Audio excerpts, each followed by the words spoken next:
Eu tenho visto um monte de gente aí discutindo um tema, um assunto, e aí vou dar o meu pitaco, vou dar a minha opinião também, que eu também quero falar.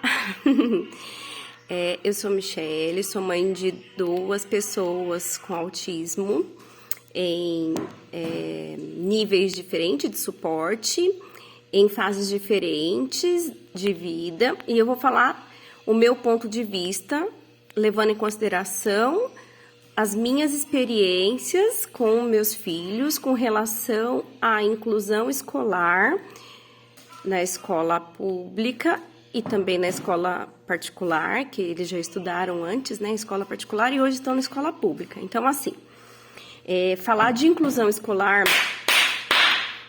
na teoria, vamos dizer assim, é muito legal. Na teoria, a gente tem ali leis que nos dão diretriz do que é direito e o que precisa ser feito, como deve ser feito, inclusive.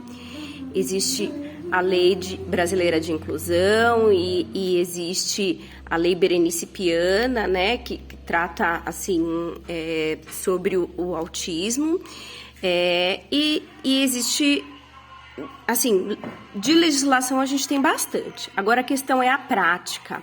Na prática, a gente não tem política pública de atenção à necessidade específica, seja de deficiência, seja de condição, seja de neurodivergência, do que for. Então, assim, a gente tem uma estrutura muitas vezes precária, porque eu vou na escola pública, né? Eu estou na escola pública todos os dias. Então, o que eu observo?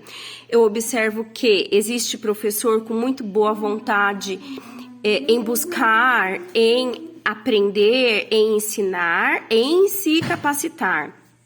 Existe professor de escola pública especialista em educação especial, com pós-graduação, com capacitação muito ampla, com recursos próprios, tá?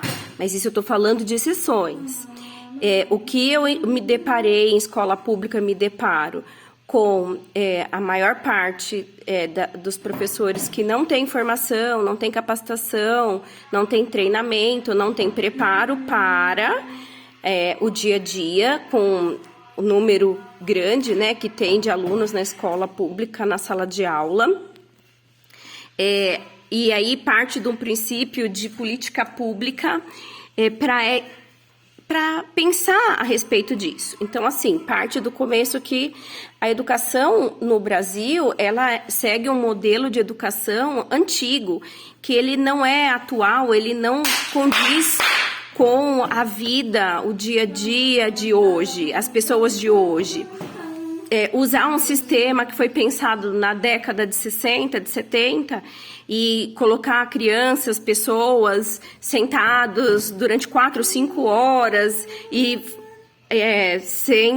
recebendo um conteúdo de maneira massiva. Então, assim, não contempla um modelo de educação moderno atual que seria necessário para. A estrutura escolar é precária, porque não se pensa... A estrutura de escola que a gente tem é uma estrutura de escola muito antiga, pensado numa educação lá atrás. Até mesmo a questão da formação do professor. Eu também sou estudante de pedagogia, e o que eu vejo na formação do professor, independente da capacidade de buscar do estudante, a base é precária. Se fala de educação inclusiva, sim, na faculdade, mas é de maneira muito rasa. Jamais um professor que não vai buscar além daquilo que é ofertado no curso, vai chegar numa sala de aula tendo noção do que é educação inclusiva. E a questão de educação inclusiva vai muito além, porque não é só a questão da pessoa com deficiência ou com alguma condição. A gente precisa pensar em educação de maneira mais ampla, pensando a pessoa como ser humano, indivíduo que é único, entendeu? Então, assim, essa questão vai muito além. E a gente está falando de que educação, a barreira da inclusão seria, no primeiro caso, a educação. Eu não acho isso, não. Eu acho que é toda a estrutura. A barreira de inclusão, a barreira do desenvolvimento da pessoa com necessidade específica é muito mais amplo. É a questão de você não ter acesso à saúde pública, por exemplo, no município onde a gente mora, o que é ofertado é precário, é de maneira sucateada. E os profissionais que ficam à disposição, muitas vezes, eles não são especialistas nos critérios que precisa ser de atendimento à pessoa com necessidade específica, com neurodiversidade. Alguns deles nem sabem ou querem questionar, por exemplo, diagnóstico feito há anos atrás por equipe multidisciplinar. Então, assim, são muitas questões. São muitas barreiras para a inclusão. A barreira para a inclusão parte do não atendimento da pessoa na rede pública de saúde, a pessoa não tem acesso à terapia, a pessoa vai para a escola e não tem acesso a um plano de ensino individualizado que deveria ter para poder basear, para poder entender o que vai ensinar para aquela pessoa que está ali para aprender, que ela está ali para aprender. A pessoa com deficiência, com autismo ou com qualquer outra condição, ela não está ali para passar hora, para só socializar. Ela está ali para aprender, ela tem esse direito de desenvolvimento.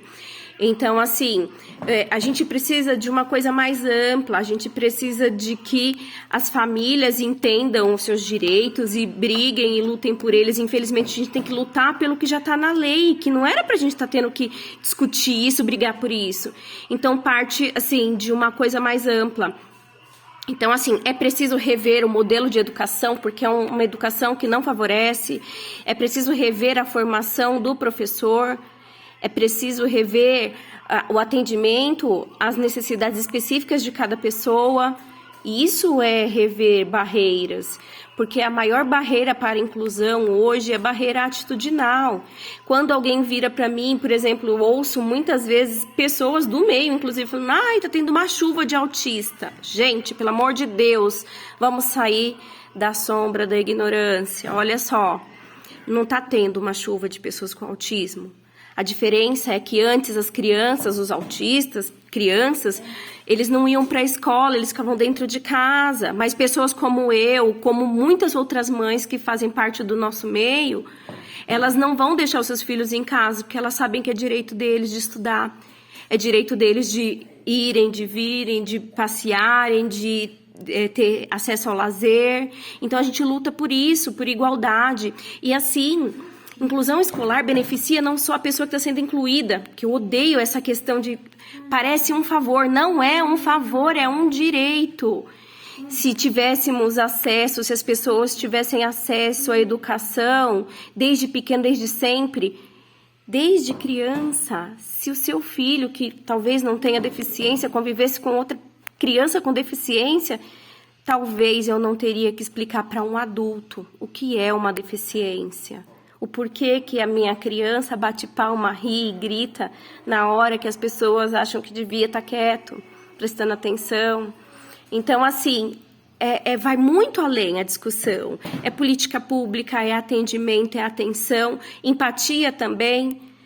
Porque o ser humano tem que parar de achar o que é diferente, considerar que aquilo não é normal. É normal com base em quê? No seu normal? E você é normal com base em quê? Então, acho que a discussão é mais ampla, vai longe e fica aqui a minha opinião, o meu ponto de vista. Um beijo.